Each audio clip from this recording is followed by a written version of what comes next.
It's a big day for many of us. Actually, I think this is potentially a big day for our industry. At Impact today, we are going to hear from what are, frankly, some of the world's leading academics in their space.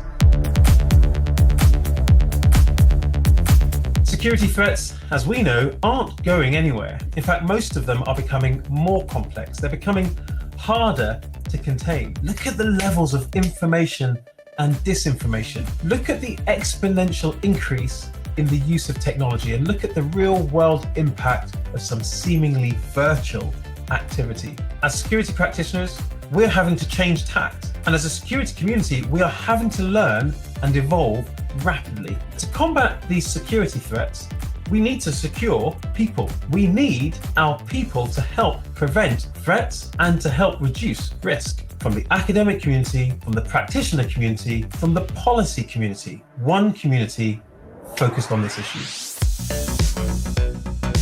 Cyber criminals and other threat actors were extremely opportunistic and leapt on COVID-19 as a theme to launch new types of attacks. But our participants generally responded that they had existing cyber defenses for these. So it was more about refining or scaling out those defenses rather than a fundamental change in how they conducted cyber defense. Trying to look at various things such as gender, personality, motivation, and impulsivity, and how each of these individual differences can account for a certain proportion of cybersecure behaviour. Very often SMEs see cyber just as a burden.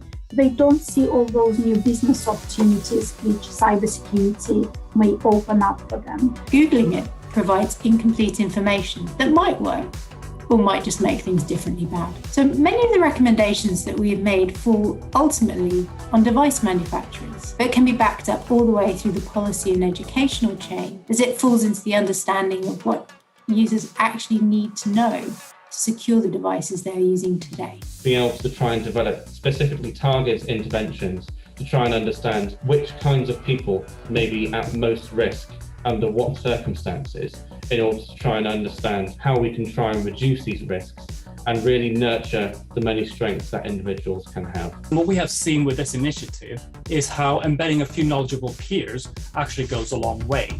Today is about getting outstanding security research into the hands of those people who can pick it up, run with it, and apply it. You're going to hear lots of different perspectives.